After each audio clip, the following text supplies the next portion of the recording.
Bonsoir à tous, ravi de vous retrouver dans ce nouveau numéro de Santé Mag consacré à un véritable problème de santé publique. Le cancer qui tue près de 10 millions de personnes par an dans le monde. Cette maladie dont nous célébrons demain la journée internationale coïncidant avec le 4 février de chaque année. L'occasion de faire le point sur l'évolution de cette maladie qui touche, selon la Société algérienne d'oncologie, près de 50 000 personnes, dont 20 000 décèdent. Ce sont là des chiffres de l'année 2019. Les cas d'infection sont susceptibles d'augmenter davantage dans les années à venir, indique la même source qui précise que le cancer du sein est en tête avec 12 000 nouveaux cas en Algérie, suivi du cancer du côlon qui a connu une recrudescence terrifiante ces dernières années. Quelle évaluation faisons donc nous aujourd'hui sur la prise en charge de cette maladie? Qu'a changé concrètement le plan national anti-cancer dans le parcours du cancéreux, décrit souvent comme le parcours du combattant? Dans cette émission, on tentera de savoir les causes de cette propagation du cancer et comment être dans l'efficience dans la lutte contre cette maladie. Pour en parler, j'ai le grand plaisir de recevoir le professeur Esma Kerboua. Vous êtes spécialiste en oncologie médicale au CPMC, le Centre Pierre et Marie Curie à Alger. Bonsoir. Bonsoir. Merci d'avoir accepté mon invitation. J'ai également le plaisir de recevoir le professeur Abid Mourad. Vous êtes spécialiste en chirurgie oncologique au Centre anti-cancer de Betna. Bonsoir. Bonsoir. Merci d'avoir accepté mon invitation et j'ai également l'énorme plaisir de recevoir le professeur Zitouni Msoud. Vous êtes coordonnateur du plan national anti-cancer. Bonsoir. Bonsoir. Merci à vous trois à venir participer à cette émission et enrichir le débat. Alors le cancer est la deuxième cause de mortalité dans le monde après les maladies cardiovasculaires. Nous avons enregistré en 2019, je le disais à l'instant, quelque chose comme 50 000 nouveaux cas de cancer en Algérie, 20 000 décès, près de 50% décèdent donc, c'est juste effrayant. Ce sont là des chiffres glaçants, me diriez-vous, professeur Abid. Est-ce qu'on a une explication de cette mortalité très importante? Oui, il y a forcément des explications. La plus claire et la plus évidente, c'est le retard au diagnostic. C'est-à-dire que les patients que nous prenons en charge actuellement sont des patients qui sont à des stades un peu avancés. Ça, c'est la première des choses. La deuxième des choses, c'est bien évidemment l'accès aux soins, qui malgré les avancées qu'on a vues ces dernières années avec l'ouverture des centres anti-cancer à l'est et à l'ouest du pays et qui ont un petit peu améliorer un peu la prise en charge. Améliorer et faciliter la prise en charge. Il reste encore que il y a une difficulté encore pour les populations d'accéder et d'avoir les traitements dans des délais raisonnables. Voilà, optimal. Voilà. Mais je crois que la principale raison, ça reste quand même que le diagnostic est fait à des stades assez avancés. Tardif. Si on prend par exemple le cancer du sein, dans notre service, il est exceptionnel qu'on prenne en charge un cancer du sein dépisté. C'est exceptionnel. C'est la même chose pour les cancers colorectaux, etc. Donc il y a un retard dans le diagnostic, forcément. Effectivement. Alors, professeur Zitouni, un des objectifs du plan cancer, justement, je rappelle que vous êtes coordonnateur du plan national anti-cancer, je pense que vous êtes connu. Un de ces objectifs, justement, de ce plan était de réduire, puisqu'on parle de mortalité, était de réduire de 10% la mortalité. On est très loin du compte. Aujourd'hui, on est à l'ère de l'évaluation de ce plan. Qu'est-ce qu'on peut dire là-dessus et est-ce qu'il y aura une suite? Parce qu'on est curieux quand même de savoir, est-ce qu'il y aura une suite à ce plan anti-cancer? Oui, d'abord, concernant la mortalité, effectivement, elle est due essentiellement au retard diagnostique. Et on a pour ça un élément de comparaison qui est scientifique. Ce sont les progrès qui sont faits dans les pays développés. D'une manière générale, dans ces pays, autant le cancer en termes d'incidence, c'est-à-dire de nombre de nouveaux cas par année, continue à augmenter, et même plus que chez nous, mais autant en face, la mortalité est en train de baisser. Et ceci, comme l'a dit le professeur Abid, dans l'immédiat, c'est le diagnostic tardif. Et ça, c'est valable en réalité pour toutes les maladies, notamment pour le cancer.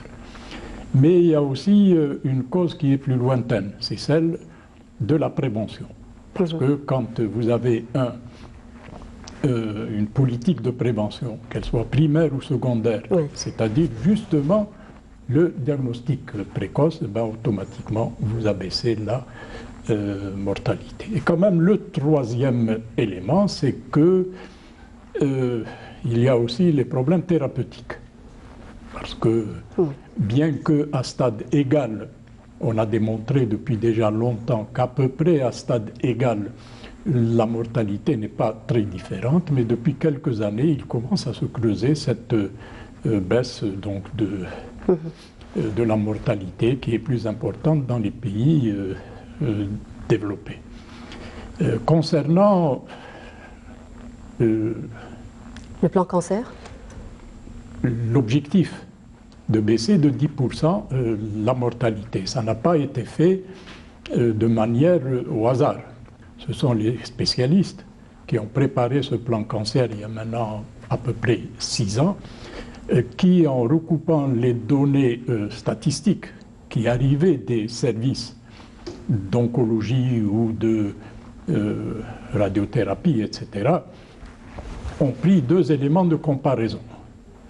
La mortalité qu'il y avait avant et la mortalité qu'il y aura après le plan cancer. Et le travail d'évaluation qui est en train de se faire actuellement. Vous savez que dans le plan cancer, comme dans tous les plans, il y a 4 phases importantes. La préparation, la construction et la mise en œuvre sur le terrain. Ces 3 étapes ont été franchies par les membres du comité de pilotage pratiquement sans faute, avec des rapports écrits, une documentation bien faite. Il reste la 4e étape qui est celle justement de l'évaluation et un plan dans le cadre général de la planification. Oui, le plan devait être, je rappelle juste que le plan devait être soumis justement au président de la République en mai dernier, mais à cause de la pandémie, ça a été retardé. Voilà, c'était juste une petite parenthèse pour le rappeler. Exactement.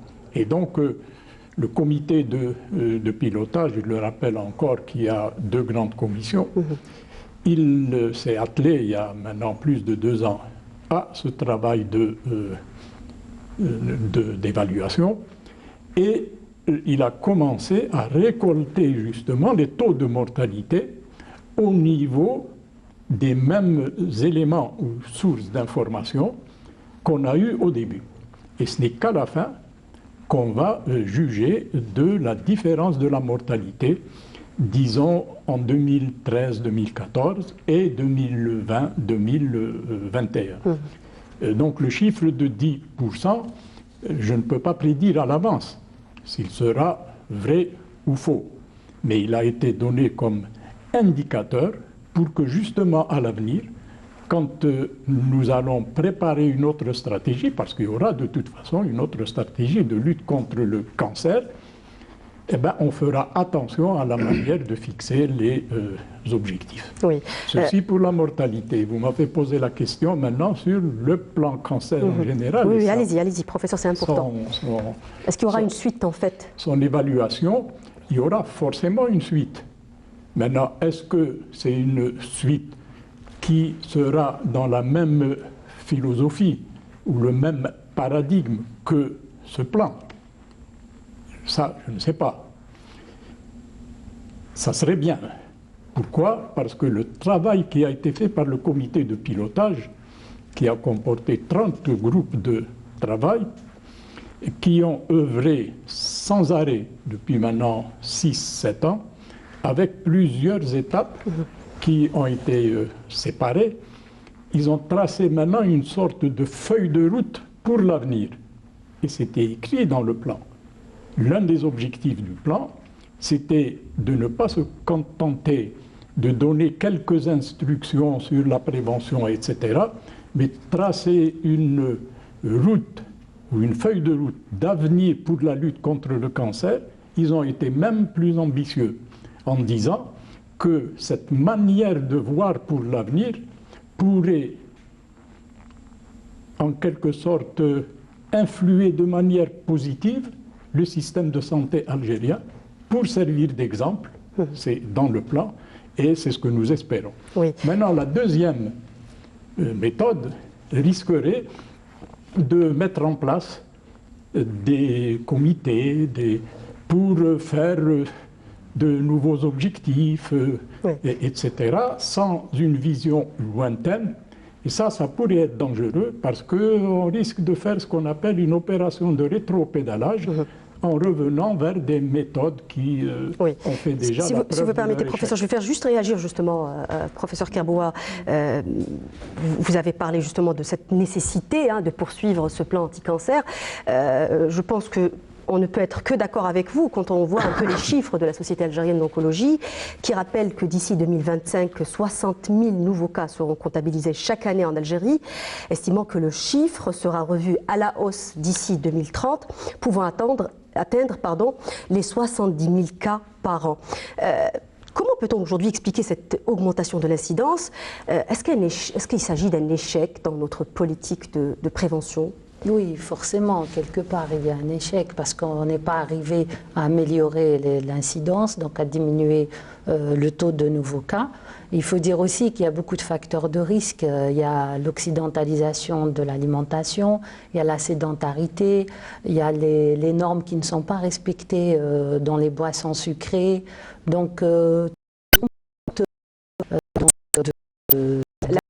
en fait de la vie, c'est ça, on la paye cher finalement. Quelque part, effectivement, il n'y a pas que du bon finalement.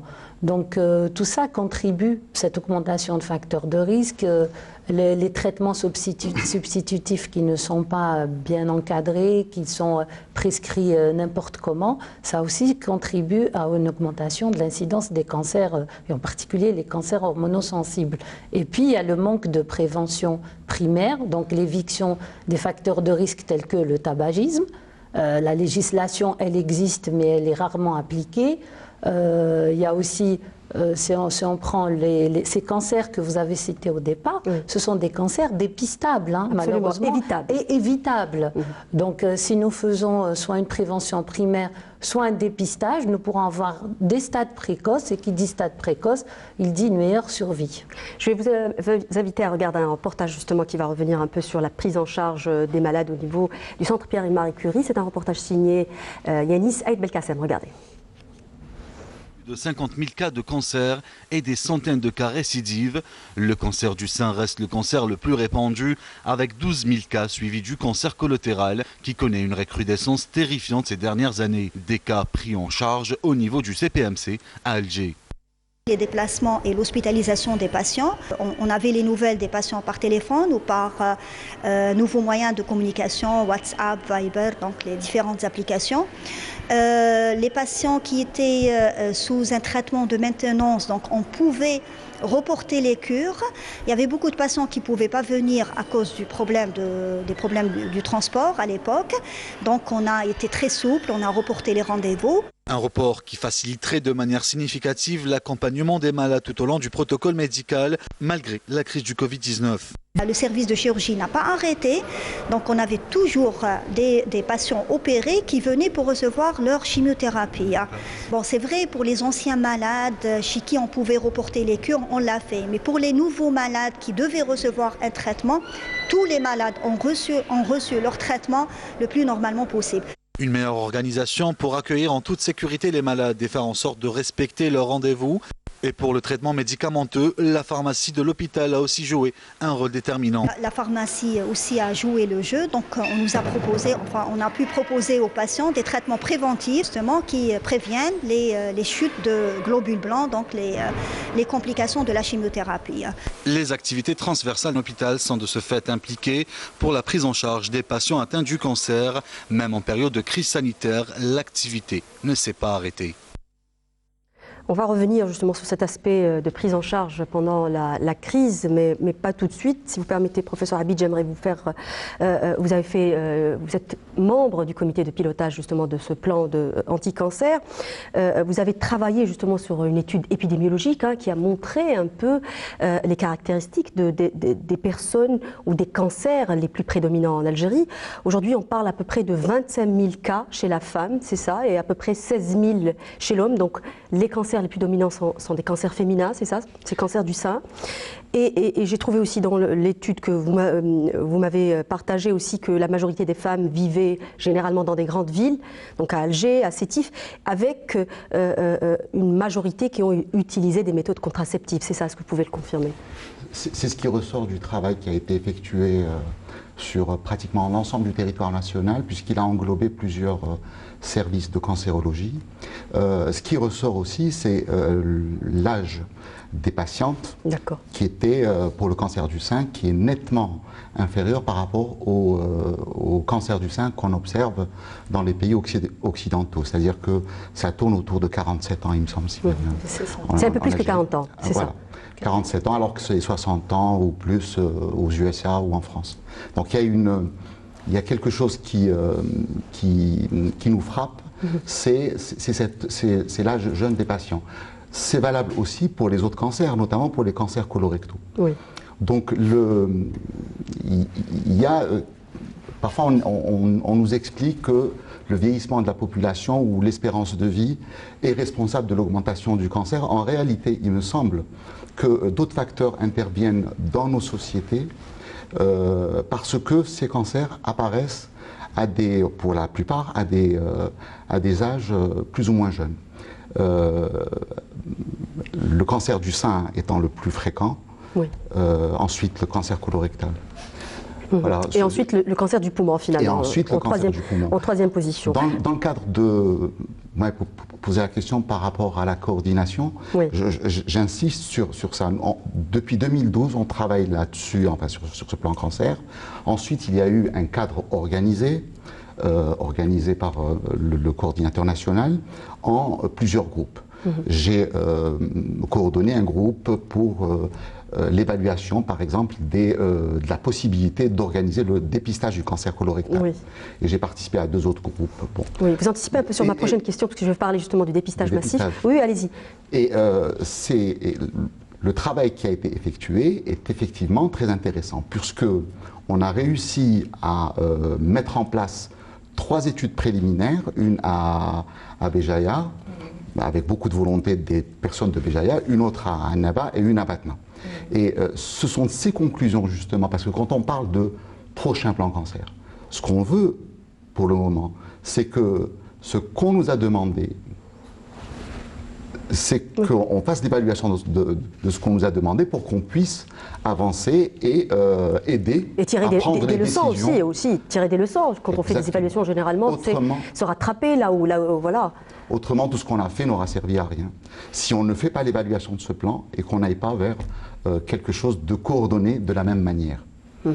Oui, absolument. Alors, si on regarde bien les cancers qui tuent le plus d'Algériens, moi je le dis d'une manière un peu crue ou brutale, mais c'est la vérité des choses, ce sont les cancers donc, du sein, le cancer du poumon, le cancer colorectal, 3 cancers finalement qui peuvent être évités.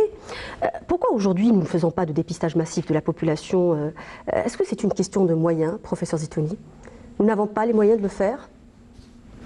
Non, je ne pense pas que ce soit une question de moyens, parce que justement, l'un des avantages principaux du dépistage, par définition, c'est qu'il ne demande pas beaucoup de moyens. Le cancer du sein, tout ce qu'il demande, c'est 1, la palpation du sein, et 2, une mammographie, qui est l'un des examens radiologiques les plus faciles et les plus interprétables. Et donc, voilà, bien entendu, il faut aussi confirmer qu'il s'agit d'un cancer par une biopsie. Donc, ce n'est pas une question de moyens. Pour le colorectum, l'examen le plus important à faire, en dehors de la recherche de sang microscopique dans les selles par hémoculte ou la technique FIT, c'est ce qu'on appelle la colonoscopie. comme un peu la gastroscopie par en haut. C'est un examen qui, entre des mains expertes, dure au maximum 20 minutes. On fait la biopsie. Et la même chose quand on a diagnostiqué un cancer au début. Donc ça ne nécessite pas beaucoup de moyens. Professeur Benhabib, j'aimerais vous faire réagir sur la même question. Est-ce que vous pensez que nous n'avons pas les moyens de faire des dépistages massifs? C'est quoi le problème? C'est un problème d'organisation peut-être? C'est toujours un problème d'organisation.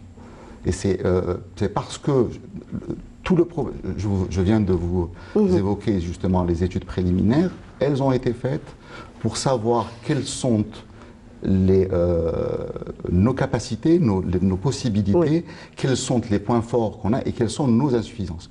On a identifié dans des rapports qui ont été écrits et remis à la coordination nationale l'ensemble des points qui nous ont paru, en tout cas pour nous, dans le travail, comme étant des points essentiels à régler. Par exemple, le problème de la colonoscopie. La colonoscopie est un examen qui est fondamental pour le diagnostic du cancer colorectal. Et cette coloscopie, elle doit absolument être réalisée, comme l'a si bien dit le professeur Zitouni, par des mains expertes. Alors, définir qu'est-ce que... c'est quoi exactement des mains expertes avec les collègues gastro-entérologues, etc., demande du travail. Tout ça, ça ne peut pas venir comme ça. Les politiques de santé, c'est toujours prévoir à l'avance. On ne peut pas improviser. On ne peut pas dire, allez, demain on va commencer à faire du dépistage du cancer colorectal. C'est pas possible. Dans tous les pays du monde, les pays qui ont réussi je vous donne un exemple, la Covid, les pays qui ont réussi à régler leurs problèmes, ce sont des pays qui s'étaient préparés avant, comme la Corée du Sud. Tous les pays qui étaient plus ou moins mal préparés, même des pays européens, ont finalement, qu'est-ce qu'ils ont fait? Ils ont fini par bricoler, en quelque sorte, et improviser. Et l'improvisation, ça ne marche pas dans les plans, dans les pathologies en tout cas sérieuses, comme le cancer ou les pandémies, comme on a vu. Professeur Kabou, justement, je voulais vous faire réagir sur le même point, parce que c'est très important. Les deux professeurs ont beaucoup parlé du cancer colorectal, mais j'aimerais parler particulièrement du cancer du sein. Aujourd'hui, beaucoup de femmes vont se faire dépister. On a heureusement Octobre Rose qui permet justement une sensibilisation chaque année et qui a fait ses preuves, c'est-à-dire beaucoup de femmes aujourd'hui se font dépister, mais elles vont se faire dépister généralement au prix fort dans le privé. Pourquoi aujourd'hui nous n'allons pas vers un dépistage massif? Donc je rebondis juste sur un quatrième cancer qui est le cancer de la prostate. Donc il suffit de faire un taux de PSA, donc c'est un examen qui ne coûte pas cher et qui est simple. Bien sûr, il faut le coupler au toucher rectal. Il arrive en 5e position. Voilà, mais c'est un cancer évitable par le dépistage. Je rebondis également sur ce que vient de dire mon collègue professeur Abid, sur le coût. En fait, ce qu'a dit M. Zitouni, le dépistage ne coûte pas cher. Quand on voit la prise en charge thérapeutique d'un cancer du sein à un stade précoce qui coûte 1 million de dinars, alors qu'un stade métastatique il coûte 5 millions de dinars minimum. Donc là, alors qu'une mammographie et un examen clinique ne coûtent absolument rien à côté de cette prise en charge thérapeutique. Absolument. Puisque vous parlez d'argent, justement, professeur Zitouni, vous avez parlé récemment dans la presse du fonds cancer, un fonds de plusieurs dizaines de milliards de dinars, on a parlé de 38 milliards à peu près de dinars, et qui devait justement servir à financer entre autres les mammographes, c'est ça, des mammographes qui devaient faciliter justement cette opération de dépistage. Ce fonds risque aujourd'hui d'être restitué par le Trésor public? Ça, moi je suis ni financier, ni banquier, ni... c'est pas moi qui ai parlé de cela, c'est la loi des finances 2021 qui, dans ses différentes dispositions, a prévu que sur la trentaine de fonds spéciaux, il y en a 6 ou 7 qui ont été conservés et 23 qui ont été, comme disent les spécialistes, clôturés. Maintenant, dans la loi des finances, dans l'article, il précise. Et ça, d'après les financiers, c'est l'opération habituelle. Un fonds, il ne disparaît pas comme ça par un simple jeu d'écriture. Il faut beaucoup de travail, beaucoup de préparation, et à la fin de l'année, il est clôturé. C'est-à-dire que dans la démarche actuelle qui a été mise dans la loi des finances 2021, on est plutôt pessimiste. Bien entendu, on a dit qu'on allait essayer de... Bon, on va voir, parce que ce problème-là, il est important. Il est important parce que... On vous reproche que l'argent n'a pas été dépensé, c'est ça? C'est ça ce qu'on vous reproche? Parce qu'il n'y a eu que 1%. C'est moi qui reproche. D'accord. C'est moi qui reproche. Il n'y a eu que 1% de la totalité de cet argent qui a été dépensé. C'est moi qui reproche dans mes différents écrits Oui. que j'ai transmis. Le fonds cancer a été créé par décret en 2012-2013 et depuis, il engrange chaque année, comme disent les spécialistes, une cagnotte de 6 à 7 milliards de dinars. Quand vous ajoutez, quand vous faites la somme des 7 ou 8 années, ça fait pas loin de 40 à 45 milliards. Et il y avait un plan de dépenses de ce fonds cancer qui était prévu par le décret de création, qui est très précis. Et le groupe de travail du comité de pilotage, comme l'a si bien résumé le professeur Habib, il y a un groupe financement qui a attiré l'attention depuis le début pour dire qu'il n'est pas normal que ce fonds revienne chaque année au trésor public alors que les malades manquent pas seulement de mammographie, C'est un problème de bureaucratie, professeur Zitouni. Ah oui, oui. C'est une caricature de la bureaucratie. Pourquoi? Parce qu'à chaque fois qu'on a attiré l'attention, on nous a dit non, non, ça va être réglé. Et il y a même un texte qui dit que 4 mammographes ou même mammomobiles allaient être commandés sur justement le fonds cancer, mais on les attend. Ça n'a pas été fait. Toujours. Concernant le dépistage qui ne coûte pas cher, effectivement, surtout le cancer du sein, et ça aussi c'est l'un des problèmes, c'est que dans les rapports qu'ont fait les coordinateurs des différents groupes, celui qui a peut-être le mieux travaillé avec celui de la radiothérapie, c'est celui du dépistage du cancer du sein, parce qu'il a senti justement que si cette opération réussissait, on allait basculer carrément le problème du pronostic des cancers chez nous. Et on a mis en place ce qu'on appelle des zones pilotes, mais tout était prêt. Les équipes, les structures de gestion, etc. Restait le problème effectivement des radiologues, parce que c'est un problème récurrent.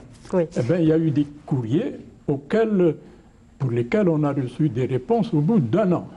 Donc vous voyez un peu que c'est un problème d'organisation, et d'organisation pure. Alors seulement 1% de la totalité de ce fonds a été dépensé, professeur Habib. Les moyens de lutte contre le cancer en Algérie ont triplé grâce à ce plan, même si beaucoup reste à faire. Est-ce qu'aujourd'hui vous sentez, vous qui êtes aussi, vous faites partie un peu de ce plan parce que vous avez travaillé dessus, mais vous êtes aussi sur le terrain, vous étiez chef de service du CAC Batna. Est-ce que vous sentez aujourd'hui une amélioration dans la prise en charge des malades? Je vous pose cette question parce que beaucoup de gens continuent à se plaindre. Ça, ce n'est un secret pour personne. Non, il est évident que il y a eu des améliorations. Mais dire que les problèmes des patients cancéreux est réglé, ça c'est complètement faux. Il y a une disparité encore de la qualité de la prise en charge, par exemple. Vous savez, vous êtes pris en charge dans un centre anti-cancer ou dans un centre anti-cancer, parce qu'il en existe, où on essaye de mélanger un peu les spécialistes, c'est bien pour rapprocher les traitements. Mais la qualité des soins, parfois, n'est pas la même. Et donc, il y a encore beaucoup de choses à faire. Il faut bien comprendre que tout ça, ça va demander du temps, de la formation, de beaucoup d'explications, et puis que les décideurs, en réalité, finissent par écouter ce qu'on dit. Si on ne nous écoute pas, si on ne prend pas en compte tous les rapports qui ont été faits et qui vont être faits, parce que c'est très très long. Il faut peut-être une émission pour expliquer pourquoi on a dépensé des milliards et que finalement pour pas grand-chose. Je vais vous donner un tout petit exemple. On parlait de réforme hospitalière. les gens ont compris depuis très longtemps maintenant, depuis que ça a existé, réforme hospitalière au ministère, on a compris par ça réforme des hôpitaux. Et qu'est-ce qu'on a compris par réforme des hôpitaux? Refaire la faïence, le je sais pas quoi, etc. Alors qu'en réalité, c'est le système de santé lui-même qui doit être réformé. Si vous prenez les urgences, je sors un peu du sujet, vous n'arriverez jamais à régler le problème des urgences en Algérie en gardant le même flux de patients qui arrivent aux urgences. Vous avez beau ramener tous les experts du monde comme ça a été fait à Mustapha, vous ne réglerez pas le problème. Donc le problème c'est quoi? C'est de réfléchir à une nouvelle façon de soigner en Algérie, notamment par ce qu'on a appelé depuis très longtemps, on en parle, le médecin de famille, rien n'est fait. Tout ça demande de la multidisciplinarité et de la coordination avec le ministère, et puis une volonté de véritablement réformer les choses. Oui, professeur Kerboua, vous qui êtes au CPMC aussi, c'est un centre de référence dans le traitement anti-cancer. Et puis, j'imagine que vous avez aussi un flux très important. On parle à peu près de 20 patients, de 20 nouveaux patients par semaine, à peu près, quand on parle un peu du flux. Non, plus. Hein. Ça, c'est en moyenne. On va dire en moyenne 20 patients en plus de ce que vous avez. À chaque semaine, il y a 20 nouveaux patients. Quels sont les problèmes aujourd'hui qui persistent? Parce qu'on a tendance toujours, avec tout ce qui a été fait, 70% des objectifs ont été atteints, mais avec tout ce qui a été fait aujourd'hui, on compare encore le parcours du cancéreux au parcours du combattant. Voilà. Oui, c'est un parcours qui est plus ou moins bien défini maintenant avec le plan cancer, avec les volontés des professionnels. Mais il reste beaucoup à faire. Il reste beaucoup à faire. Pourquoi? Quels sont les points noirs? Justement, il y a des goulots en fait dans les consultations, dans la prise en charge. Il y a une pression sur les centres de radiothérapie. Il y a une pression sur le centre Pierre et Marie Curie.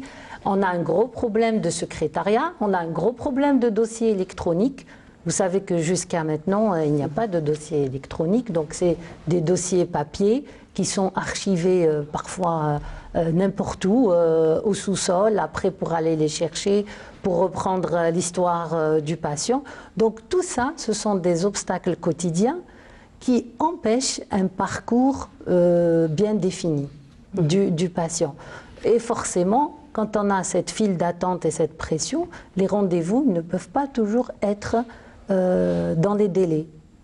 Donc tout à l'heure, vous m'avez dit c'est des rendez-vous espacés, éloignés. Oui, éloignés, effectivement. Et puis tout dépend des unités. Si on prend le cancer du sein et le cancer colorectal, il faut voir dans le service, surtout pour le cancer du sein.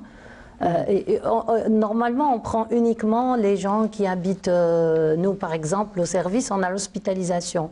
Donc c'est ceux qui viennent de loin, mais c'est impossible. Nous prenons, on n'a pas le droit de refuser un patient ou une patiente. Et donc tout ça crée une file d'attente comme pas possible. Oui. Pourquoi justement le professeur Kerboua a touché du doigt un point très important. Elle a dit on prend en charge tous les patients.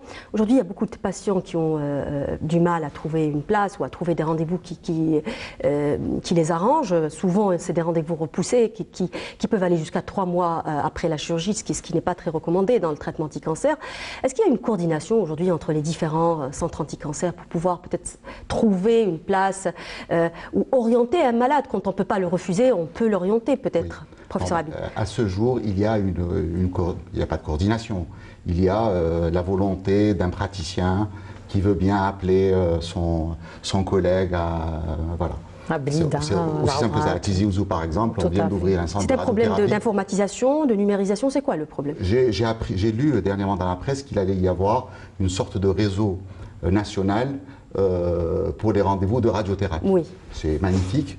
Et ils ont même inclus 10 accélérateurs qui existent dans le privé. Sauf que je ne vois pas comment ils vont pouvoir donner des rendez-vous dans le privé si ce n'est pas pris en charge par... la sécurité sociale. Oui, c'est un autre problème aussi. Ça, c'est quelque chose que je n'ai pas très bien compris. Mais effectivement, dans mon expérience personnelle, j'arrive parfois à avoir des rendez-vous extrêmement rapides à des patients, par exemple, en les adressant à Tizi Ouzou, parce que je connais le radiothérapeute qui était à Batna, et ils n'ont pas beaucoup de pression. Mais il n'y a pas d'organisation réelle. Oui, ça c'est un gros problème, professeur Zitouni, de ne pas trouver de coordination entre les différents CAC, justement. Absolument, parce que là, on revient au cœur du problème, qui est celui du réseau et du parcours du malade. Et le réseau et le parcours du malade, quand ils sont facilités, vont permettre à la personne qui est atteinte de cancer d'être vraiment soulagée. Parce que quand vous lui donnez un rendez-vous, que vous l'honorez et qu'il est pris en charge de manière satisfaisante, je peux vous garantir qu'il oublie le reste. Par contre, faire trimballer comme ça les malades d'un endroit à l'autre et de n'attendre que finalement les relations personnelles, pour ça, c'est... Pour pouvoir régler. Or, dans le plan cancer, il y avait tout un chapitre sur la mise en place de réseaux de soins à travers ce qu'on a appelé, mais je serai très bref, les cellules d'accueil, d'orientation et de suivi des patients. Et on avait proposé ça au début simplement sur les dossiers papier et le téléphone. Et finalement, ça n'a pas suivi. Deuxièmement, concernant les rendez-vous par voie électronique, etc., bien entendu, ça c'est un instrument technologique, moderne, qui peut être très, très important, mais il ne faut pas qu'il occulte l'élément humain qu'il y a derrière ça.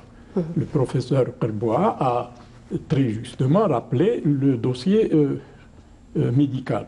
On est l'un des rares pays actuellement à continuer à avoir de simples dossiers qui sont d'ailleurs très mal tenus, généralement, à la main, alors que partout ailleurs, c'est des dossiers électroniques. Il y a 5 ou 6 ans... Aujourd'hui, on a une agence de numérisation au niveau du ministère de la Santé. Peut-être qu'on peut espérer que les choses changent dans l'avenir. L'espoir fait vivre. Hein. Voilà. Et donc, le problème, c'est qu'il y avait un plan de numérisation du dossier médical à l'intérieur des hôpitaux. Ça avait été démarré avec beaucoup de moyens, de fanfares, avec le ministère à l'époque de la communication, des TIC. Et puis, c'est tombé à l'eau, comme l'a dit le professeur Abid. Oui, on va rejoindre notre rubricaire, le docteur Abbas Mchdel, pour la rubrique Focus. Bonsoir, docteur Mchdel.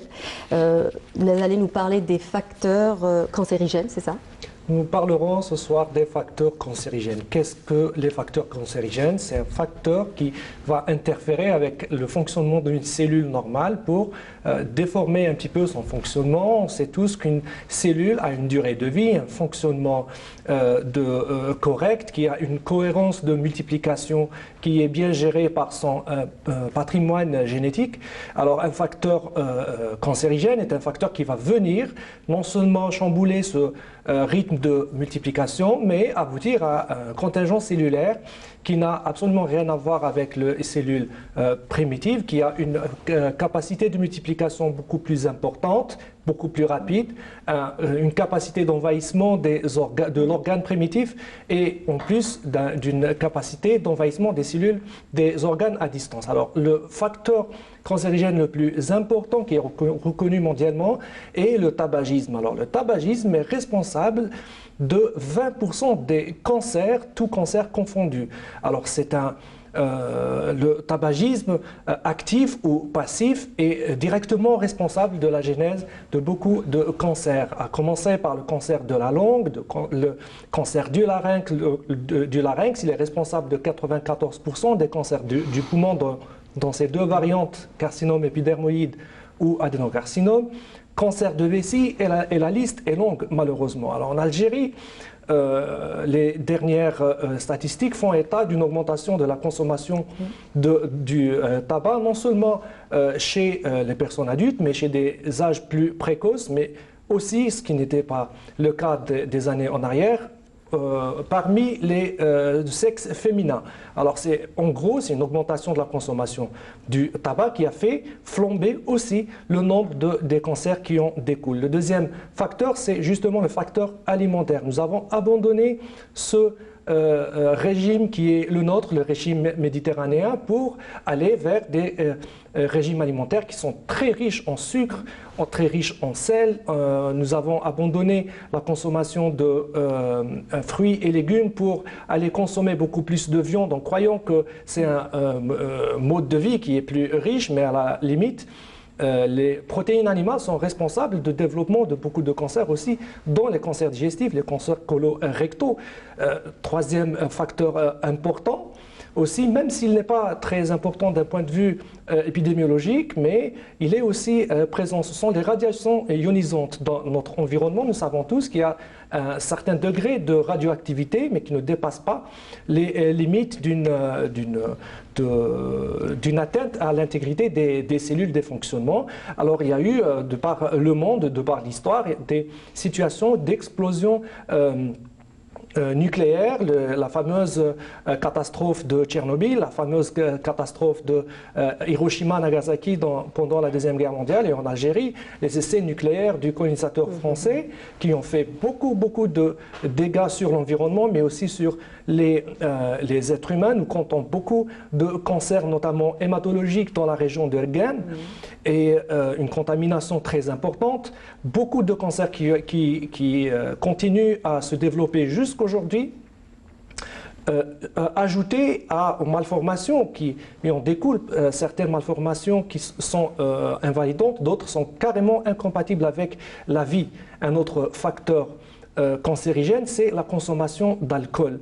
Alors l'alcool est responsable de beaucoup de cancers, notamment de la sphère ORL, le cancer de l'œsophage, le cancer du foie. Alors le cancer du foie est directement lié à la consommation d'alcool. Les hépatopathies chroniques sont une maladie à grande incidence dans les pays où il y a une grande consommation d'alcool et font le lit du carcinome hépatocellulaire, du CHC, tout comme le cancer du pancréas. D'autres facteurs qui favorisent le développement du cancer sont aussi des facteurs qui sont dits infectieux. Helicobacter pylori est une bactérie qui sévit au niveau de l'estomac et qui est responsable du cancer de l'estomac. Les deux fameux virus, le Human Papilloma virus dans le cancer du col de l'utérus et le Epstein-Barr virus qui est responsable du cancer du cavum. C'est un cancer qui est très répandu, assez répandu quand même dans le pourtour méditerranéen. Et, très peu connu par contre. Peu connu, mais qui est très présent dans la pratique quotidienne. Les praticiens du centre Pierre-Marie. C'est le premier cancer ORL. En Algérie. Absolument, et voilà, et qui est assez répandu dans le pourtour méditerranéen. Donc, reconnaître et connaître ces facteurs cancérigènes ouvre la porte à un travail de prévention par rapport au cancer. Est-ce qu'on peut justement éviter ces facteurs cancérigènes, docteur Jdel? Absolument, les facteurs, une fois identifiés, l'axe principal de la lutte, de la prévention du cancer concerne justement ces facteurs cancérigènes. La lutte contre le tabac est la mission de tout le monde, la mission des gouvernements, des citoyens, de la société civile, des professionnels de la santé. Comme vous l'avez si bien dit tout à l'heure, des textes législatifs existent en Algérie qui interdisent la consommation de tabac dans les lieux publics, dans les administrations, mais il faut un petit peu axer sur la mise en œuvre de ces textes-là. Le retour à un régime alimentaire équilibré. Encore une fois, le régime méditerranéen consommait plus de fruits, de légumes, d'huile d'olive, d'eau tout simplement, pour éviter les boissons trop riches en sucre, pourrait faire reculer pas mal de cancers. Les travaux de dépistage, les campagnes de dépistage non seulement du cancer du sein, du cancer du col, quand on parle de frottis cervico-vaginaux après un certain âge chez les femmes, Mais on devrait travailler auprès de la population pour promouvoir un travail d'auto-diagnostic, si vous voulez, de beaucoup de cancers, du cancer du sein par l'autopalpation, de certaines formes de cancer de la thyroïde par l'autopalpation du cou, même si tous les nodules de la thyroïde ne sont pas des cancers, mais aussi promouvoir une culture médicale assez développée auprès des populations, et évidemment lutter contre toute forme de consommation d'alcool. Agir sur cet axe-là pourrait nous faire épargner beaucoup de cancers. Et donc, pour résumer, la question de la prévention primaire du cancer peut être envisagée, mais avec beaucoup de conscience de la population et beaucoup d'efforts des pouvoirs publics. Merci beaucoup, docteur. Je rebondis. 2 minutes. Il ne nous reste pas beaucoup de temps, on est obligé d'avancer dans le juste débat. Pour dire qu'il y a une action synergique entre les différents facteurs que vous venez de citer, tabac et alcool. Donc si on boit et on fume, on multiplie le risque. Ça devient encore plus grave.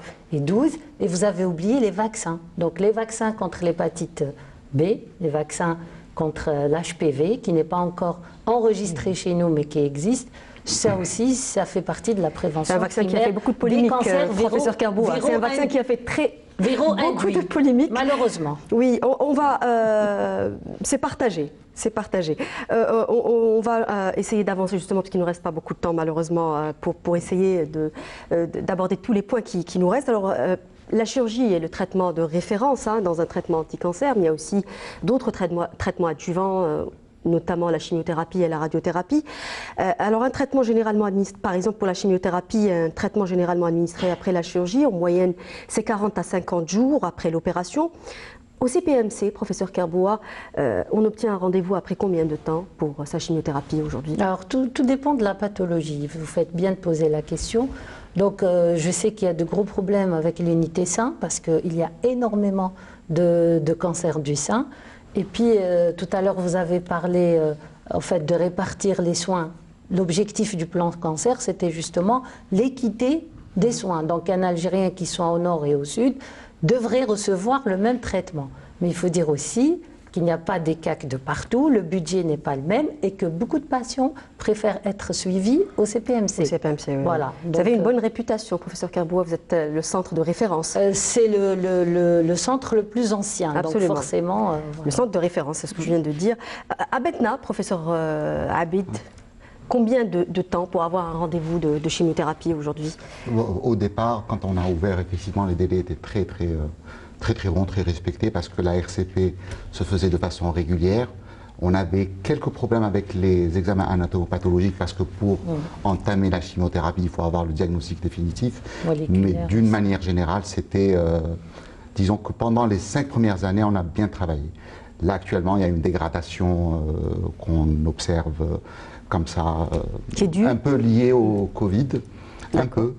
Et puis peut-être que parce qu'il y a plus de patients qui viennent en réalité, le centre anti-cancer de Patna draine maintenant beaucoup plus de population, notamment des gens qui viennent du centre et de toute la région sud-est, de la région est. La radiothérapie est aussi considérée comme un adjuvant, bien entendu, mais souvent considérée comme dans le parcours du malade comme un point noir dans la prise en charge. Aujourd'hui encore, les rendez-vous sont difficiles à obtenir pour la radiothérapie. On parle de parfois jusqu'à 3 mois pour avoir un rendez-vous. Il faut dire qu'il y a une amélioration, parce qu'il y a eu beaucoup de centres dotés d'accélérateurs, de radiothérapie. Il y a aussi le privé. Même si c'est pas... C'est très cher, le privé. C'est très cher, c'est pas... Oui. Tant qu'il n'y a pas de prise en charge par mais rapport ils prennent en charge. Il y a des entreprises conventionnées. Donc ça soulage, mais ça reste infime dans la prise en charge. Donc je dirais qu'il y a une amélioration, mais on est loin des délais voulus. Vous n'avez pas répondu à ma question. C'est combien de temps pour avoir un rendez-vous? Je ne peux pas répondre parce que je ne suis pas radiothérapeute, d'une part, et puis les délais vraiment varient en fonction de la pathologie. Si je cite les cancers ORL, nous avons une RCP qui fonctionne, disons, plus ou moins bien, pardon. Donc nous arrivons à avoir des rendez-vous dans puisque c'est une RCP, donc on fixe le rendez-vous avant même de finir les 3 cures de chimiothérapie. Donc on arrive à avoir un rendez-vous dans les 4 à 6 semaines après la fin de la radiothérapie, ce qui est très bien. D'accord. Alors, on termine un peu sur la prise en charge justement pendant la Covid. Hein. Comment la Covid a-t-elle finalement impacté Oui, allez-y, professeur. Juste une minute sur le problème de la radiothérapie et des rendez-vous qui sont... Il y a aussi un autre problème, c'est que dans le cadre du plan cancer, j'avais parlé du dépistage. Et le deuxième sujet qui a été le mieux fouillé, le mieux travaillé et auquel ont participé presque tous les radiothérapeutes du territoire, c'est celui de la radiothérapie.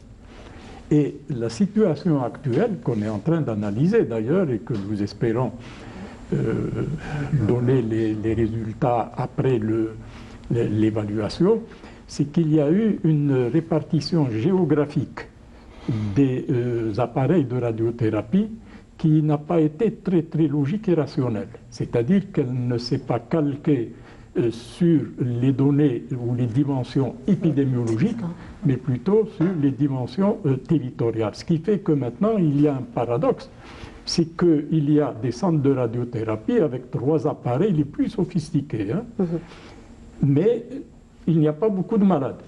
Aujourd'hui, on a 32 appareils, hein, il faut le rappeler. C'est ce qui est beaucoup quand même. 32 appareils de radiothérapie. Oui. Ah non, on a le double. Plus 64, je crois. 64. Dans la majorité sont dans les 22 centres publics et les autres sont dans les 5 centres privés. Et donc je disais qu'on crée un appareil de radiothérapie pour des malades. Oui. Et là, il y a des centres de radiothérapie où ils n'ont pas beaucoup de malades. Et c'est pour ça que le ministère de la Santé a pris l'initiative heureuse, j'espère qu'elle va marcher, de cette plateforme numérique de répartition des rendez-vous. Et si elle réussit, on verra. Ça arrangera beaucoup. Il va y avoir, exactement. Donc, ça prouve encore une fois que les problèmes d'organisation, de planification, doivent passer avant les solutions logistiques. Hein? Logistique. Non seulement logistique, vous avez raison, mais aussi les solutions conjoncturelles, précipitées, non réfléchies et surtout non coordonnées avec tous les professionnels. Oui. Il ne nous reste plus beaucoup de temps. Alors le mot de fin, brièvement, comment vous avez géré la prise en charge des malades cancéreux pendant la Covid? Pendant la Covid, alors si je prends pour les patients cancéreux, en tout cas pour le centre anti-cancer de Patna, on s'est réorganisé de manière à continuer les soins. Je l'ai dit, je l'ai répété plusieurs fois, on ne s'est jamais arrêté à cause de la Covid. On s'est réorganisé en concertation, notamment avec les collègues anesthésistes réanimateurs, parce que c'était eux qui étaient le plus, un petit peu, qui avaient le plus de problèmes, puisqu'il fallait justement protéger le centre anti-cancer des patients qui pouvaient être présenter des Covid. Oui. Donc au total, on n'a jamais pris de patients, et le CHU a joué le jeu en réalité. Hein. Ils ont pris tous les patients. Les seuls patients qu'on a pris qui étaient Covid, ce sont des patients qu'on a opérés et qui ont contracté la maladie chez nous et qui, pour la plupart, hein, il y en a 3 ou 4 qui sont décédés. Mais tout ça, ça a nécessité une concertation entre nous et une réorganisation avec l'aide de l'administration locale. Professeur Kerboua, aussi sur la même question, vous avez de nouvelles recommandations? Tout à fait. Nous avons émis dès le mois d'avril des recommandations par la Société algérienne d'oncologie médicale, comme on fait les gens en Europe et ailleurs. C'était pas pour justement réduire l'activité proprement dite, mais c'était pour réadapter les protocoles. Donc nous avons, en fait, l'objectif c'était de réduire la durée d'hospitalisation des patients. Donc on avait peur que plus ils restaient à l'hôpital, plus ils risquaient de contracter le virus. Donc nous avons émis des recommandations par pathologie et par unité que j'estime que nous avons respectées, surtout au cours de la première vague. La deuxième vague, j'ai envie de dire la seconde vague, donc on connaît mieux le virus et donc nous n'avons pas eu vraiment besoin. Vous étiez mieux préparés. Voilà, nous étions mieux préparés, on n'a pas eu besoin en fait d'appliquer ces recommandations. Merci beaucoup. Mais il y a eu quand même une réduction de l'activité de 25%. Oui. Voilà. Merci beaucoup, messieurs, dames, d'avoir participé à cette émission. Merci à vous de nous avoir prêté attention. N'oubliez pas de nous rejoindre sur les réseaux sociaux si vous avez des suggestions ou des questions. Cette émission est arrivée à son terme. Je vous donne rendez-vous mercredi prochain. Au revoir.